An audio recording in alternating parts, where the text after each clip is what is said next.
கனிந்த வாழ்வு. இன்றைய கனிந்த வாழ்வு நிகழ்ச்சியில் முதியோருக்கான நிதி மேலாண்மை குறித்து நிதி ஆலோசகர் சுரேஷ் பார்த்தசாரதி அவர்களுடன் நேர்முகம் கேட்கலாம்.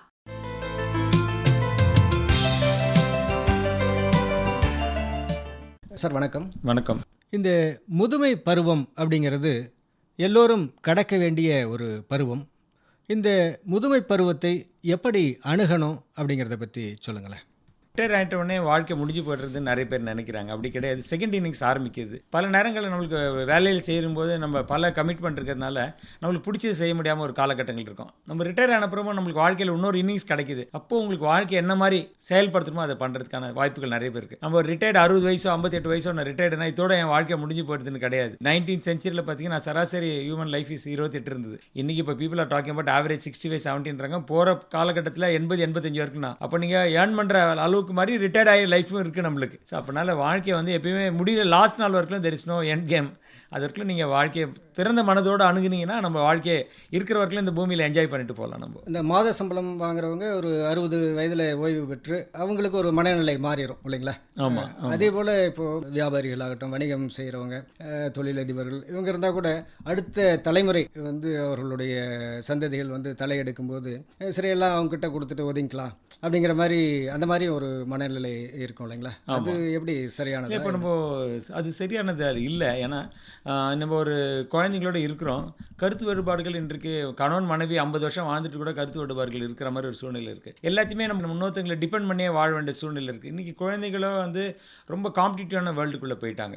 அவங்க வந்து ஓரளவு 8 ஹவர் உண்டி ஒர்க் பண்ணால் அவங்களுக்கு ரிமைனிங் ஹவர் ஃப்ரீயாக இருக்கும். அவங்க ஒர்க் பண்ணுற டைமிங் ஃபிக்ஸடாக இருந்தாலும் அவங்களுக்கு ஃப்ரீ டைம் கண்டுபிடிக்கலாம். அவங்களோட ஒர்க்கிங் டைமும் தெரியல. அவங்களும் காம்படிட்டிவ் என்விரான்மெண்ட் போயிட்டாங்க. அப்போ நம்ம எல்லாமே குழந்தைங்க டிசிஷன் எடுத்துப்பாங்க, நான் எதுவுமே டிசிஷன் எடுக்கணும் அப்படின்றது தேவையில்லை. இன்னொரு ஐடியாஸ் வேணும்னா நம்ம குழந்தைங்களோட பேசி எடுத்துக்கலாம். ஆனால் உங்களோட வேலைகளை நீங்களே எப்படி பூர்த்தி பண்ணுறதுன்றது எல்லாரும் முதியோர்களும் கண்டிப்பாக ப்ராக்டிஸ் பண்ண வேண்டிய காலகட்டத்தில் இருக்குது. சில விஷயங்கள் தெரியல போல அப்படின்றாங்க. இப்போ 2 வயசு குழந்தை கூட மொபைலை பற்றி தெரியாது, ஆனால் லேர்ன் பண்ணுறது இல்லையா? அப்போது நமக்கு ஆட்டிடியூட் இருக்கணும். எந்த வயசானாலும் நமக்கு கற்றுக்கிறதுக்கு வயது தடையல்ல.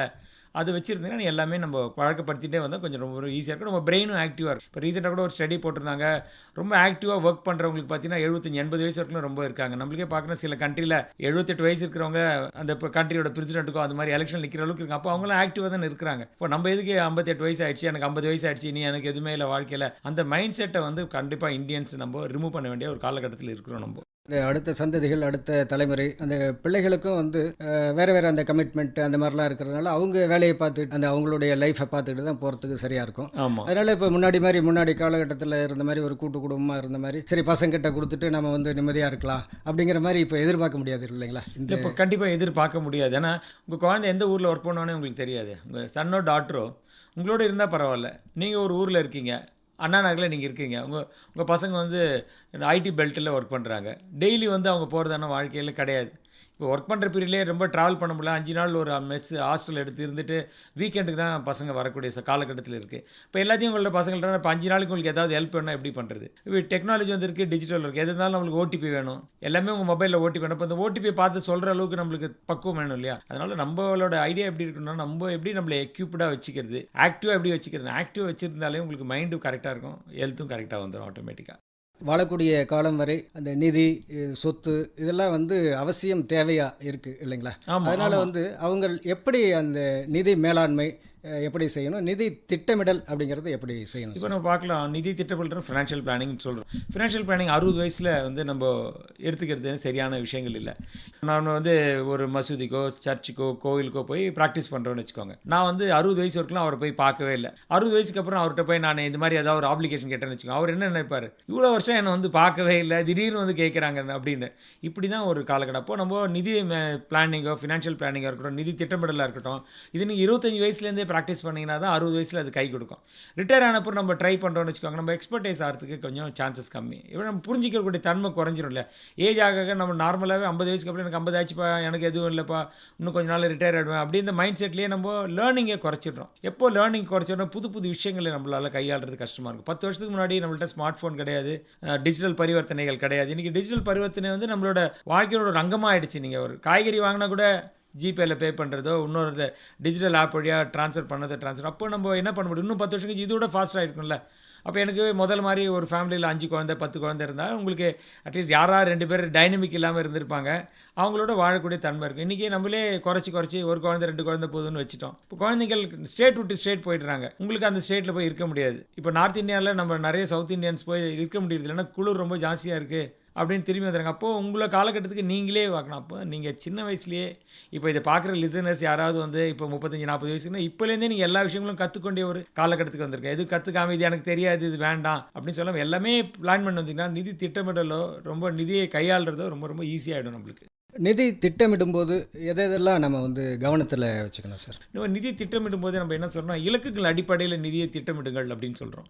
அப்படின்னா என்னென்னு புரிஞ்சுக்க, இப்போ எனக்கு ஒரு 30 வயசு ஆகுதுன்னு வச்சுக்கோங்க. இப்போ எனக்கு கல்யாணம் ஆகி எனக்கு ஒரு குழந்தை இருக்குது. இப்போ இந்த குழந்தை வந்த உடனே எனக்கு தெரியும் அந்த குழந்தைக்கு ஒரு நல்ல எஜுகேஷன் கொடுக்கணும், ஒரு கிராஜுவேஷன் கொடுக்கலாம், போஸ்ட் கிராஜுவேஷன். இப்போ நீங்கள் இதுக்கே இப்போ இன்க்ரீஸ் ஆயிருக்கு. இப்போ ரீசெண்டாக ஒரு ஆங்கில பத்திரிகையில் ஒரு போட்டிருந்தாங்க, அந்த எல்கேஜி டு 5th ஸ்டாண்டர்ட் வரைக்கும் 1 to 5 அப்படி செக்ரிகேட் பண்ணியிருந்தாங்க, 6 to 9 பண்ணியிருந்தாங்க, 9 to 12 செக்ரிகேட் பண்ணியிருக்காங்க. அதிலே பார்த்தீங்கன்னா சராசரியாக 55,000 65,000 இப்படி வருஷத்துக்கு ஃபீஸ் ஆகுது. +2லாம் போகும்போது 1,80,000 2 லட்ச ரூபாய் இருக்கும். அப்போது எனக்கு மாதம் சர்ப்ளஸே என்கிட்ட இருக்கிறதே வந்து 15,000 20,000 ஒரு குழந்தைய படிப்புக்கே போய்டும், என்னோட ரிட்டையர்மெண்ட்டுக்கு எதுக்கு. அப்போ நம்ம 30 வயசுலேருந்தே நீங்கள் இதை பிளான் பண்ணி இப்போ இந்த குழந்தைகளை படிக்க வைக்க போகிறோம், நம்மள்ட்ட மாதம் சம்பளத்தை வந்து பட்ஜெட் போட்டு இந்த பட்ஜெட்டுக்குள்ளே வாழ ஆரம்பிச்சிட்டோம்னு வச்சுக்கோங்க. அப்போது உதிரி எவ்வளோ இருக்குது அப்படின்னு நம்மளுக்கு தெரியும். இப்போ சர்ப்ளஸ் நம்ம ஐடென்டிஃபை பண்ணிட்டோம்னா அப்போ எப்படி முதலீடுகள் பண்ணோம், ஒரு இலக்குகளை நம்ம நிர்ணயிச்சு அந்த இலக்குகளுக்கு ஒரு வேல்யூ. இப்போ சில்ட்ரன்ஸ் எஜுகேஷனா குழந்தை இப்போ தான் பிறந்திருக்கு, 18 வருஷம் வச்சு நான் கிராஜுவேஷன் அனுப்ப போகிறேன். அந்த கிராஜுவேஷன் பண்ணுறதுக்கு எனக்கு ஒரு 50 லட்சம் தேவை, போஸ்ட் கிராஜுவேஷனுக்கு ஒரு 1 கோடி தேவை. அப்போ இன்னையோட காலகட்டத்தில் ஒரு கிராஜுவேஷன் படிக்கணும்னா 10 20 லட்ச ரூபாய் ஆகிட்டு காலைக்கு ஏற்ற மாதிரி. இப்போது இது விலைவாசி பணவீக்கம் எப்படி இருக்குது,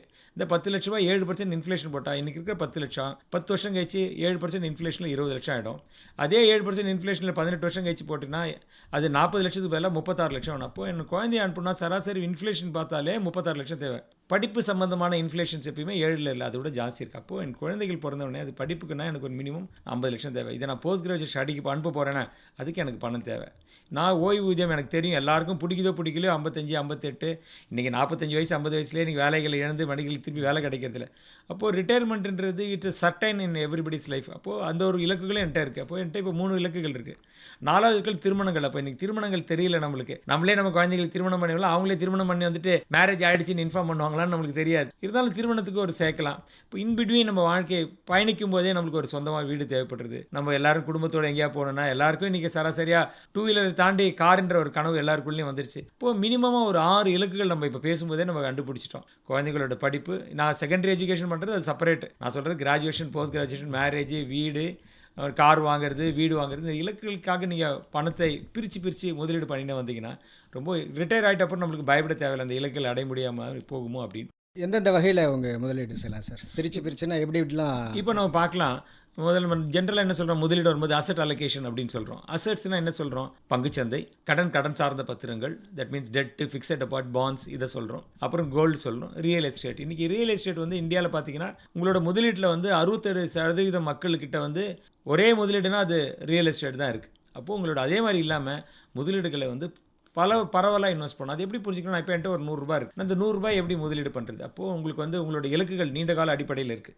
என் குழந்தைக்கு 18 வருஷம் கழிச்சு தான் எனக்கு சேர்க்க வேண்டியது இருக்குது. இப்போ நீண்ட கால அடிப்படையில் இருக்கிறதுலாம் பங்கு சார்ந்த முதலீடில் போயிடலாம். அப்போ டேரெக்டாக எனக்கு ஸ்டாக் வாங்க தெரியாது சார் அப்படின்னா நீங்கள் மியூச்சுவல் ஃபண்ட் பண்ணலாம். தான் கவர்மெண்ட் இன்ட்ரடியூஸ் பண்ணுறப்ப ரீசெண்டாக கூட 2 நாளைக்கு முன்னாடி ஒரு இன்ட்ரடியூஸ் பண்ணியிருக்காங்க. மாதம் 250 ரூபாய் நீங்கள் சேர்க்குங்க, பெருசாக சேர்க்க தேவையில்லை, மாதம் 250 ரூபாய் சேரும் கவர்மெண்ட் கொண்டு. அப்போ பங்குச்சந்தை ரிலேட்டட் மியூச்சுவல் ஃபண்டில் நீங்கள் இன்வெஸ்ட் பண்ணலாம். கடன் சார்ந்த பத்திரம், fixed deposit, bonds, post office schemes, RD, இந்த மாதிரி இடத்துல இன்வெஸ்ட் பண்ணலாம். சிட்டு ஃபண்ட்லேயும் நம்ம ஆளுங்க நிறைய பேர் முதலீடு பண்ணுறாங்க. அப்போ அங்கே வந்து கவர்மெண்ட் இல்லையா அது பார்க்கணும். கவர்மெண்ட் இல்லை நம்ம அசல் போகிறதுக்கான. அப்போ நீங்கள் முதலீடு பண்ணும்போது கேரண்டி கவர்மெண்ட் இருக்கிற ஏரியாவில் முதலீடு பண்ணிங்கன்னா உங்களுக்கு கொஞ்சம் சேஃப்டி. இப்போ நம்ம பார்க்குறோம் gold over the period of time இன்ஃப்ளேஷனை தாண்டி முதலீடு கொடுக்குது. Gold is not a bad investments. நீங்கள் 7% இன்ஃப்ளேஷன் அதை தாண்டி நீங்கள் 10 வருஷம் 15 வருஷம் ரிட்டர்ன் எடுத்து பார்த்தீங்கன்னா கோல்டு அதோட பெட்டராக கொடுத்துருக்கு. இப்போ கோல்டு ஆர்னமெண்ட்டாகவே வாங்கி முதலீடு பண்ணாமல் நீங்கள் கோல்டை வந்து ஃபிசிக்கல் ஃபார்மாக வாங்காமல் பேப்பர் ஃபார்மாக கவர்மெண்ட் கொடுக்குற பாண்ட்ஸ் அந்த மாதிரியே நீங்கள் முதலீடு பண்ணிங்கன்னா உங்களுக்கு ரிட்டர்னும் கிடைக்கும், சேஃப்டியும் நம்மள்ட்ட இருக்கும். அதை தாண்டி நம்ம ரியல் எஸ்டேட் மனை வாங்குறது நம்ம ஆளுங்களுக்கு சொல்லி தெரியல. கடல் கடந்து இருக்கிற இடத்துல கூட மனை வாங்கணும்னு ஆசைப்பட்டோம் தமிழை. ஸோ அதனால் அதுவும் நம்மளுக்கு தெரியும். அப்போ நம்ம முதலீடுன்னு வரும்போது இது பிரித்து நம்ம முதலீடு பண்ணோம்னா அட்வான்டேஜ் என்னென்னா திடீர்னு ஒரு பங்கு சந்தை பயங்கரமாக இறங்கி போய்ட்டுருது. ரொம்ப நம்மளால் எல்லா பணமும் அங்கேயே போட்டால் மாட்டிப்போம். இப்போ நம்ம கோவிடை தாண்டி பார்த்தீங்கன்னா வட்டி விகிதம் எல்லாம் ரொம்ப குறைஞ்சி போயிடுச்சு. சீனியர் சிட்டிசன்ஸ்லாம் இன்வெஸ்ட் பண்ணியிருந்தாங்க. அவங்க ஒரு கால்குலேஷன் போட்டிருப்பாங்க, 8% 9% ரிட்டர்ன் கிடைக்குது, அதை வச்சு நம்ம வாழலாம்னு வச்சுருவாங்க. திடீர்னு பார்த்தீங்கன்னா 2-3 வருஷத்துக்கு முன்னாடி பேங்க்லாம் கூட 5% 6% தான் நான் கொடுக்குறான். இப்போ 8% தான் நான் குடும்பம் வாழணும், என்ன பண்ண முடியும்? அப்போ எல்லாமே ஃபிக்ஸட் டெபாசிட்டில் போட்டு வெயிட் பண்ணாலும் கஷ்டம். எல்லாமே கோல்ட்லேயும் இருக்கக்கூடாது, எல்லாமே ரியல் எஸ்டேட். எல்லாத்துலேயும் பிரித்து என்கிட்ட 100 ரூபா இருக்குது, என்கிட்ட இலக்குகள் எல்லாம் 5 வருஷத்துக்கு மேலே இருக்குது. அப்போது என்னுடைய முதலீடில் 50% பங்கு சார்ந்ததே முதலீடு போகலாம். ஒரு 30% எனக்கு கடன் சார்ந்த பத்திரம், பாண்ட்ஸு, ஆர்டிஸ் எல்லாம் ஒரு 10% வந்து என்கிட்ட கோல்டில் இருக்கலாம். மீதி 10% எமர்ஜென்சி ஃபண்டாக பில்ட் பண்ணிக்கலாம். அப்போ நம்ம வீடு வாங்குறோன்னா அதுவும் இலக்குகள் அடிப்படையில் வந்ததுனால அதுக்கும் சேர்த்து நம்ம பிரிச்சுக்கலாம். நம்ம அப்போது ஒரு இன்வெஸ்ட்மெண்ட் பண்ணுறதுக்கு முன்னாடி ஒரு மெயினான ஒரு விஷயங்கள் பார்க்கணும். எமர்ஜென்சி ஃபண்டுன்னு ஒரு ஃபண்டை உருவாக்க வேண்டிய காலகட்டத்தில் இருக்கும். எமர்ஜென்சி ஃபண்டுனா நம்மளுக்கே தெரியாது என்ன எதிர் சூழ்நிலைகள் வரும்ன்ட்டு. அந்த எமர்ஜென்சியை நம்ம மீட் பண்ணுறதுக்கு அப்போ எமர்ஜென்சி ஃபண்டாக நான் எவ்வளோ சார் சேர்க்கிறது? அடுத்த கேள்வி, நான் எமர்ஜென்சி ஃபண்ட் சேர்க்கணும்னா எவ்வளோ சேர்க்கிறது? சராசரி நம்ம பார்க்கலாம். நம்ம என்ன சொல்கிறோன்னா, ஃபினான்ஷியல் பிளானர் எங்களை மாதிரி ஆளுங்க 3 to 6 மாதம் குடும்ப செலவுகளை நீங்கள் சேர்த்து வைங்க அப்படின்னு சொல்கிறோம். இப்போ நம்ம கோவிட் நேரத்தில் பார்த்தோம், ஒரே குடும்பத்தில் 4 பேர் வந்து கோவிடில் அஃபெக்ட் ஆகிட்டாங்க. சிலர் பாலிசி வச்சுருந்தாங்க, சில பேர் பாலிசி இல்லை. இப்போ சராசரியாக ஒரு 4 பேர் அந்த கோவிட்னாலேயே 3 லட்சம் 4 லட்சம் செலவு பண்ணுற மாதிரி ஆயிடுச்சு. அப்போது இது என்கிட்ட பணமே இல்லை, நான் கடன் கொடுக்கறதுக்கு கூட ஆள் கிடையாது. நிறைய பேரும் கிரெடிட் கார்டு, எல்லாருமே கிரெடிட் கார்டு வச்சுக்கிறதுனால சூழ்நிலைகள் இல்லை இல்லையா? அப்போ என்கிட்ட எங்கேருந்து நான் பணத்தை போய் வாங்க முடியும்?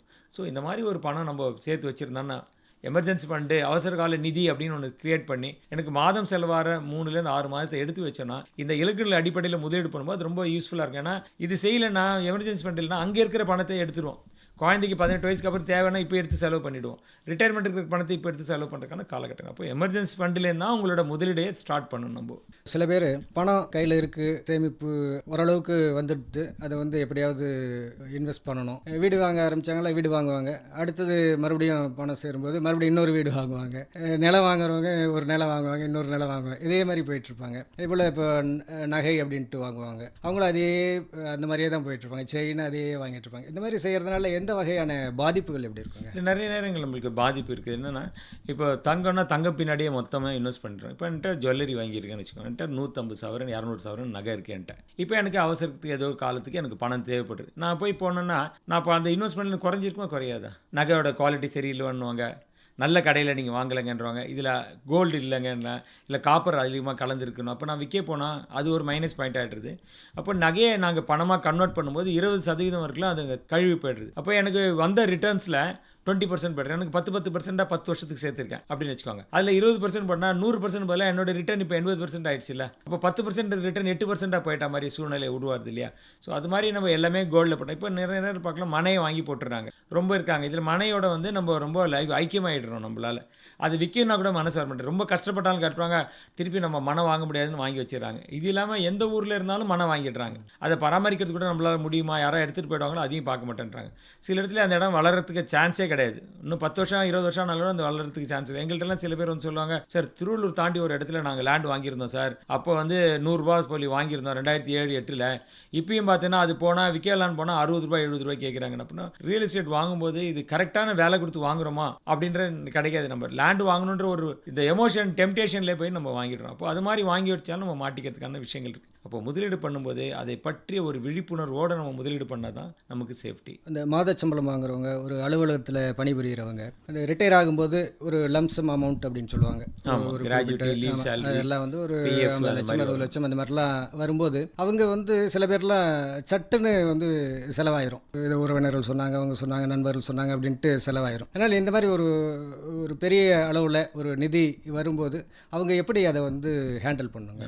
ஃபஸ்ட்டு தவறு என்ன பண்ணக்கூடாதுன்னா, ரிட்டையர் ஆன பணத்தில் வீடை வாங்கி வாடகைக்கு விட்டு அந்த வாடகையில் வாழலான்ற எண்ணத்தை முதல்ல எடுத்துடணும். ஏன்னா அதுதான் மேஜரான மைனஸ் பாயிண்ட். ஏன்னா நம்ம ஒரு வீடு வாங்கி போட்டு அதில் வாடகை வருதுன்னு வச்சுக்கோங்க, அந்த வருது வட்டியாக கன்வெர்ட் பண்ணனா 2-3% மேலே வராது. ஸோ அதனால் ஃபஸ்ட்டு நம்ம ரிட்டையர் ஆன பணத்தில் இந்த மனை வாங்குறது, வீடை வாங்கி வாடகை விட்டுறதுன்ற தவறுகளை முதல்ல நிறுத்தி விட்டுறணும். இப்போ நான் ரிட்டையர் ஆகிட்டேன், எனக்கு ஒரு 40 லட்ச ரூபாய் எனக்கு வந்திருக்கு. இப்போ எனக்கு எங்கள் ஆஃபீஸில் பென்ஷன் கிடையாது, எம்ப்ளாயி ப்ராவிடன்ட் ஃபண்ட் கொடுக்குற பென்ஷன் ஒரு 4000 ரூபாய் தான் எனக்கு பென்ஷன்.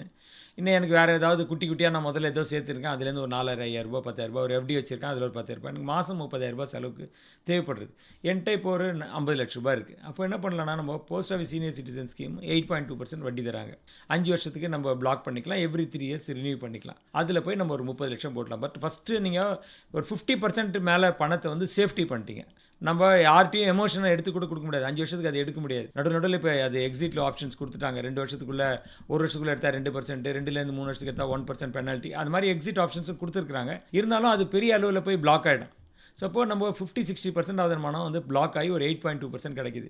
8.2% ஜாஸ்தி ரிட்டர்னான்னு கேட்டால் இன்றைக்கி 7% விலைவாசி இருக்கிறதுல மெடிக்கல்லையும் பார்த்துட்டா அது பத்தாது.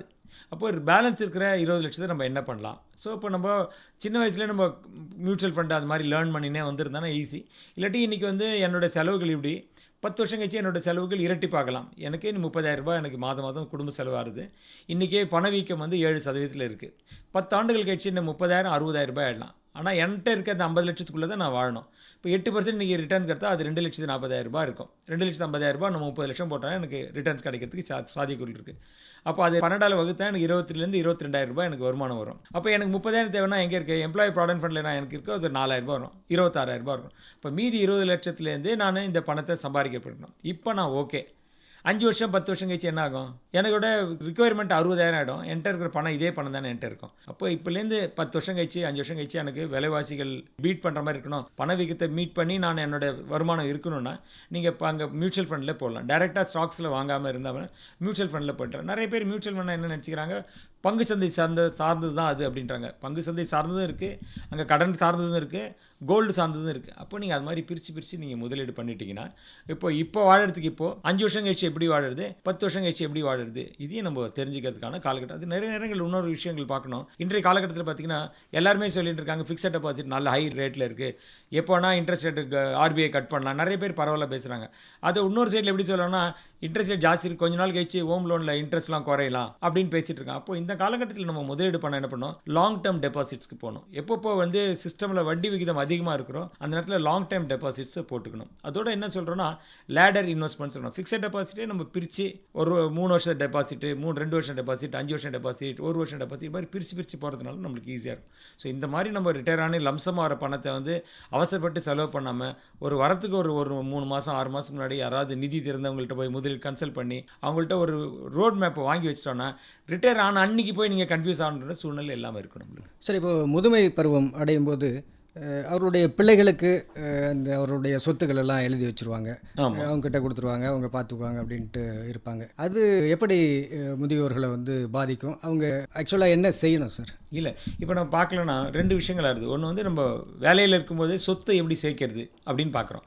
அது ஒரு மியூச்சுவல் ஃபண்டாக இருக்கட்டும், ஒரு ரியல் எஸ்டேட் லேண்ட் வாங்குறதா இருக்கட்டும். தமிழ்நாட்டில் சதர்ன் பார்ட் லாஸ்ட்டில் போனீங்கன்னா 40,000 50,000 500,000 400,000 அப்படி சொல்கிறாங்க. இப்போ நம்ம ரிட்டையர் ஆகிட்டோம், இப்போ எனக்கு மாதம் 20,000 ரூபாய் தான் சேவை, இதுக்கு மேலே பசங்கள்கிட்டே கொடுத்துடலாம் அப்படின்னு சொல்லி நீங்கள் ஒரு எண்ணத்தில் வச்சுக்கலாம். இப்போ மனசில் பார்த்தீங்கன்னா கணவன் மனைவியாக 40 வருஷம் கழிச்சு வாழறாங்க. 40 வருஷம் கழிச்சு அவங்களுக்கு இன்னொரு வாய்ப்பு கொடுத்தா இதே கணவனை கல்யாணம் பண்ணுவீங்கன்னு கேட்டால் வேண்டான்டுவாங்க. இதே கணவன் சொல்கிறார், இதே எனக்கு வேண்டாங்க, இதே பொண்ணு வேறு இதோட பெட்டர் பண்ணார். இப்போ 40 வருஷம் வாழறவங்களே நம்ம வேண்டான்னு சொல்கிறோம். அப்போ நம்ம குழந்தைகளை சார்ந்து குடும்பத்துக்கு வரலாம். நம்ம வர ஒரு மருமகனாக இருக்கலாம், மருமகளாக இருக்கலாம், யாரோ இருக்கலாம்.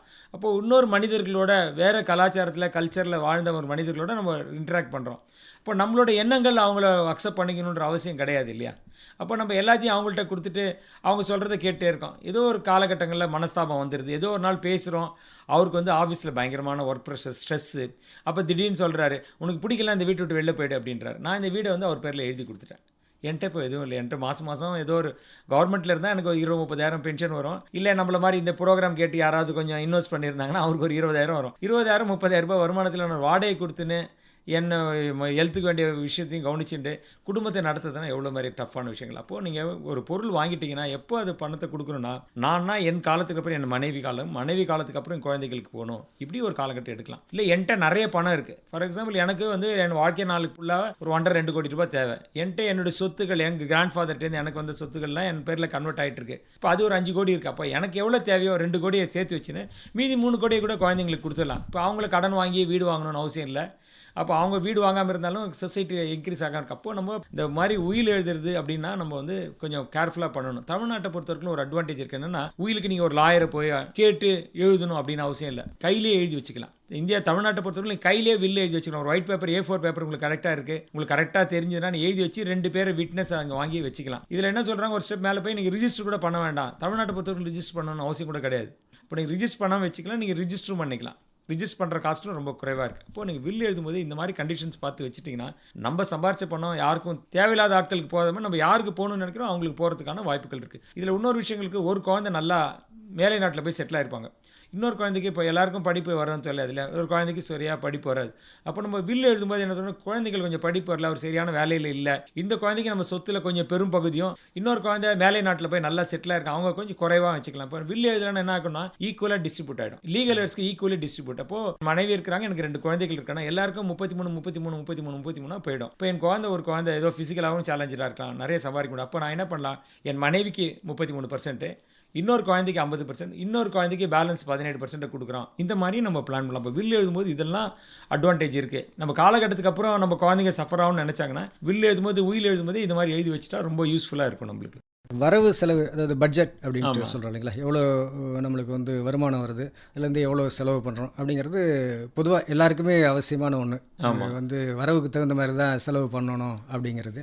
இந்த முதியோர்கள் அதில் என்ன கவனிக்கணுங்க? இல்லை, நீங்கள் முதியோரில் சின்ன வயசுலேருந்து இதை கொஞ்சம் கவனிக்கணும். இப்போ நம்ம என்ன பண்ணுறோம், பட்ஜெட் கவர்மெண்ட் சென்ட்ரல் கவர்மெண்ட் போடுற அன்றைக்கி போய் ரொம்ப கூர்ந்து கவனிக்கணும். ஏன்னா இன்கம் டேக்ஸ் ஏதாவது கிடைக்குமா, அதில் ஒரு 5000 10,000 நமக்கு ஏதாவது சேவ் ஆகுமா, இப்படி பார்க்கக்கூடிய ஒரு மனநிலையில் நம்ம இருக்கிறோம். அப்போ நம்ம பார்த்துக்கிறோம், ரொம்ப வருஷத்துக்கு முன்னாடியே தமிழ் படத்தில் ஒரு பாட்டு பாட்டிருக்காங்க, வரவு 8னா செலவு 10னா. இந்த மாதிரி ஒரு பாட்டாக நம்ம எடுத்துக்காமல் அது என்ன வாழ்க்கையில் நான் இந்த மாதிரி ஒரு சூழ்நிலை எனக்கும் வரும் அப்படின்னு நம்ம பிளான் பண்ணால், எப்போ பிளான் பண்ணலாம், பட்ஜெட் சின்ன வயசுலேயே பிளான் பண்ணணும். அப்போது குழந்தைங்களுக்கே நீங்கள் பணத்தை கொடுத்து பழக்கப்படுத்த. நாங்களாம் என்ன சொல்கிறோம், இந்த சில்ட்ரன்ஸ்க்கு கிளாஸ் எடுக்கும்போது பேரண்ட்ஸ்க்கு சொல்கிறோம், நீங்கள் வந்து குழந்தைகள்கிட்டே கொஞ்சம் பணத்தை கொடுத்து மேனேஜ் பண்ணுங்கள்.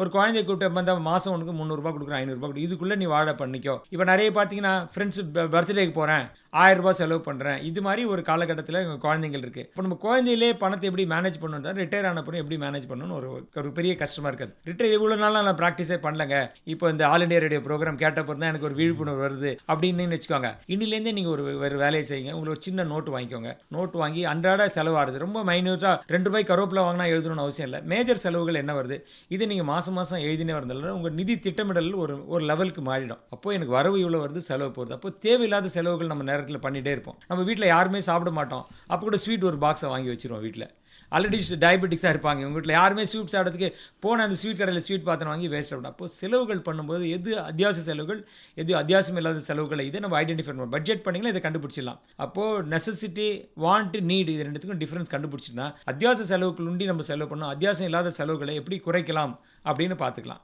நம்மள்ட்ட பணம் இருக்குன்றதுல இப்போ செலவு பண்ணிவிட்டு 10 வருஷம் கழிச்சு விலைவாசிகள் ஏறிடுது, வாழ்க்கை தரமும் மாறி போய்டுறது. இப்போ நம்ம ஒரு 30 வருஷத்துக்கு முன்னாடி பார்த்தீங்கன்னா வீட்டில் ஒரே ஒரு ஃபோன் இருந்தது. வெளியூர்லேருந்து எங்கள் மாமா சித்தப்பா யாராவது ஃபோன் பண்ணார்னா 5 பேரில் 3 பேரோட வாய் வந்து இதில் இருக்கும், 2 பேரோட இது வந்து ரிசீவர் கிட்ட 2 பேர் காது இருக்கும். இப்படி தான் நம்ம பேசணும். இன்றைக்கி பார்த்தீங்கன்னா ஒரே மொபைலில் 2 சிம் வச்சு பேசுகிறவங்களுக்கு. அப்போ நம்ம வாழ்க்கை தரம் மாற செலவுகள் மாறிட்டே இருக்குது. இன்றைக்கி இருக்கிற செலவு கூட 10 வருஷம் கழிச்சு வேறு மாதிரி ஒரு டெக்னாலஜியில் நமக்கு செலவுகள் வரலாம். அப்போ நாளைக்கும் இன்றைய செலவுகளையும் பார்த்துக்கணும், நாளைய செலவுகளையும் எப்படி மேனேஜ் பண்ணுறது அப்படின்னா நம்ம பட்ஜெட் ரொம்ப இம்பார்ட்டண்ட் ஆகிடும்.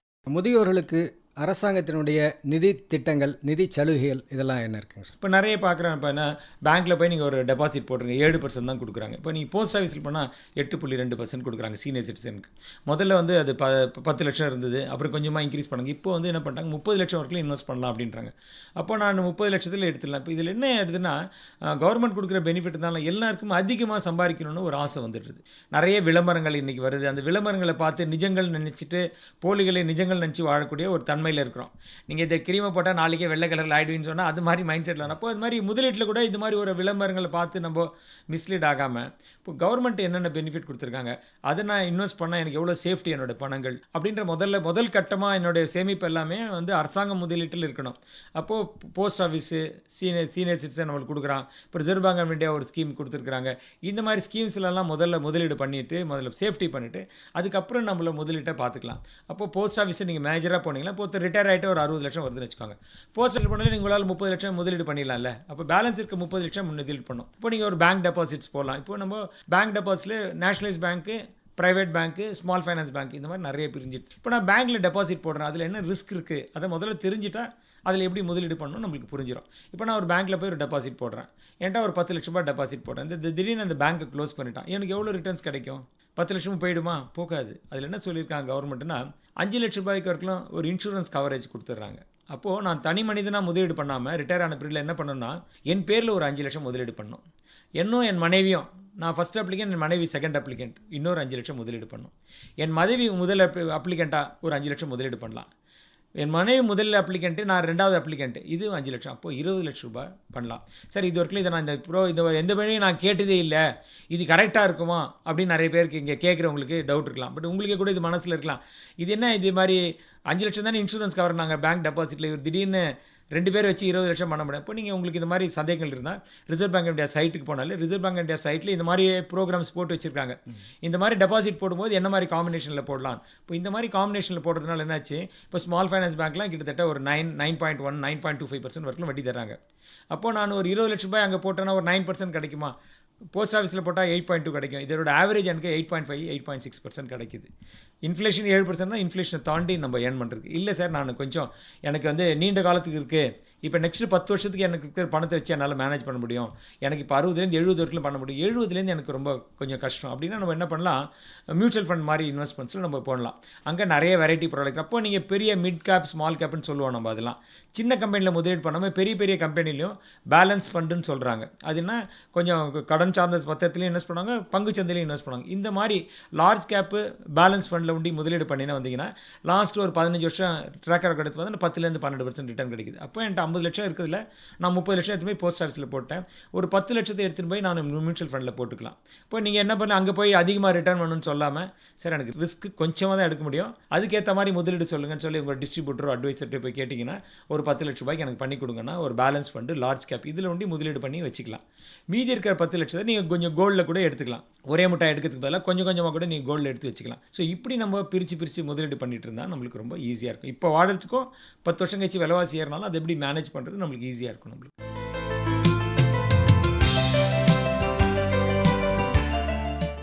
இதுவரை முதியோருக்கான நிதி மேலாண்மை குறித்து நிதி ஆலோசகர் சுரேஷ் பார்த்தசாரதி அவர்களுடன் நேர்முகம் கேட்டீர்கள்.